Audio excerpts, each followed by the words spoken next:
നമസ്കാരം. മണിക്കൂറുകൾ മാത്രം 3 രാശി ജനിച്ചവരുടെ തലവര തെളിയുന്നു.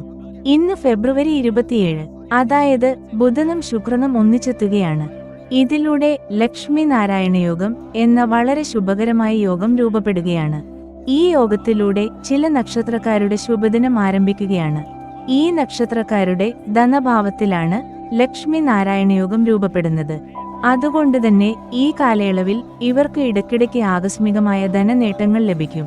വിദ്യാർത്ഥികൾക്ക് പഠനത്തിൽ മികവ് കിട്ടാനും ഉന്നത പഠന അവസരങ്ങൾ നേടാനും സാധിക്കും. കടം കൊടുത്തതും കിട്ടാനുള്ളതുമായ ധനം തിരികെ ലഭിക്കും.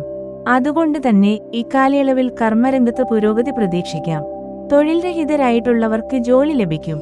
നക്ഷത്രങ്ങൾ: മകയിരം, തിരുവാതിര, പുണർതം, ആയില്യം, പൂയം, പൂരുരുട്ടാതി, ഉത്രട്ടാതി, ചതയം, അവിട്ടം.